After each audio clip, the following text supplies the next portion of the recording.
Ay, grabe lumakas yung ulan. Pasilong muna ako ha. Dito lang, Ay, sige pasilong po, lang. okay lang po. Wala po ata kayo dalang payong? Wala eh, di naman kasi malakas yung Ha? ulan kanina. Bigla na lang bumuhos ng malakas na Oo, ganito. kanina mahina lang, ngayon ay lakas na ng ulan. Makisilong muna ako Sige po, ha. okay lang. Ay, be, siya nga pala, no?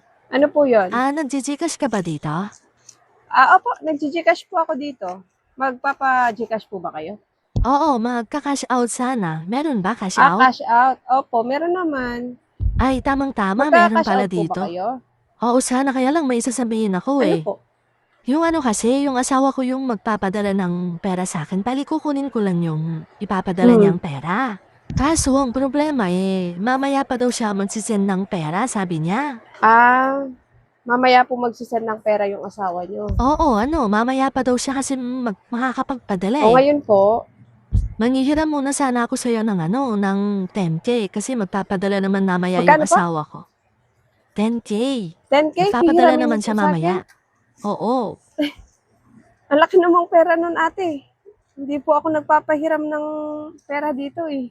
Hindi naman bali hiram yun kasi mamaya i-send din yung pera. Kumbaga ibabalik ko din agad sa'yo kasi nga magka-cash out ako. Mamaya pa daw kasi makakapagpadala yung asawa ko eh. Kumbaga i-advance ko lang. Tapos mamaya ipapadala sa akin 30,000. Ika-cash out Mamaya ko po din yun sa'yo. isi-send yung pera sa inyo. Oo, mamaya pa daw eh. Hmm. 30,000 kasi yung ipapadala niyang pera sa akin. Eh, 10K lang naman yung 10,000. i-advance ko. Oo, 10K lang. Huwag ka mag-alala, mamaya pagdating ng padala niya eh, patutubuan ko na lang ng 5,000. Patutubuan mo ako ng ano? Oo, 5,000. Patubuan ko, 5,000? gawin kong Ang laki 15K naman yung nun, te. ibabalik ko. Eh, syempre, malaking pera din naman yung ipapadala niya sa akin. Patubuan ko na lang ng 5,000 yung ihiramin kong 10,000 sa'yo. Sigurado ba yan, te? Oo naman, Na ano, magpapadala nga siya mamaya. 5,000 yung tutubuin ko? Oo, 5,000 yung tutubuin mo. Naku, hindi mo kikitain agad yun sa tindahan. Eh, ako, oras lang naman yung hihiramin kong Oh, ang laki pera. nga. Sayang din Mamaya, yun. ibabalik ko din agad Lalo na, yun. ang tumal ngayon, wala masyadong bumibili kasi maulan. Kaya nga, kaya dito ako nagpunta kasi sayang yung Teka tutubuin lang mo. ha. 5,000 Kasi yun, may nag-cash out pakakawalan mo kanina. pa ba? Tignan ko kung may pera pa dito, kung aabot pa. O sige, check mo muna kung 10,000, meron. no? Oo, 10K Sayang lang yung naman. 5,000 yung kikitain ko dun. Kapag may nag-cash out na 10,000, 200 lang yung kita ko. Oo, maliit lang yung kita mo kapag gano'n. Eh ako, 5,000 na Oo agad nga, yung tubo niyan. Hindi mo agad kikitain yung 5,000 na tubo dyan sa bali tindahan mo, lalo na 10,000. matumal ngayon. Meron pa namang pera dito. Mamaya po i-send po yung bayad, no? Oo, mamaya isisend din yung bayad. 10,000, tapos magiging Opo, 15,000, di ba? 15,000 yung isi-send mo sa akin. May tubo na ako agad 5,000. Oo, sayang talaga yung 5,000 na tubo na yon. Kapag pinahiram ko yung 10,000 na 'to, kikita ako ng 5,000. Malaking pera na agad yun. Pero parang pamilyar sa akin yung babae na 'to, eh. Parang siya yung nambudol dito sa kabilang tindahan. Siya nga yun, yung kunwari patutubuin niya yung pera.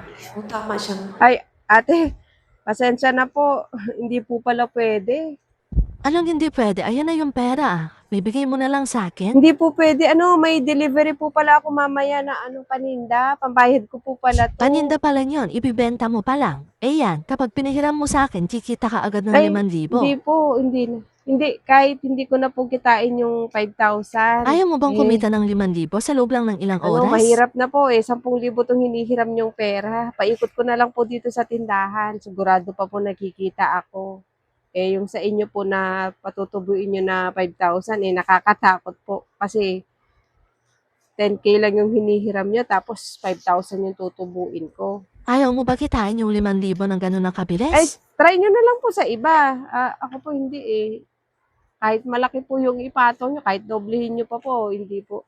Hindi ako magpapahiram ng pera dito, te. Abay, ayaw mo talagang kumita ng 5,000. Sayang to, 5,000, patutubuin ko Try dyan sa nyo na pera lang po mo. sa iba. Pasensya na po. Ayaw mo talaga kumita ng 5,000. Kahit 5,000 na lang Wala pahiram mo, po. patubuin ko Pangbayad ko po 3,000. pala ng order to mamaya. Ay siya, sige kung ayaw mo, hindi, wag na lang. Sa iba ko na lang Sige po, iaalok. pasensya na po. Sayang. Buti na lang naalala ko. Kaya pala pamilyar yung mukha niya sa akin. Siya yung nambudol dun sa kabilang tindahan eh. Nanghiram siya ng 5,000 tas hindi na binayaran. Tapos sa akin ngayon 10,000 yung hihiram niya. Buti na lang naalala ko siya.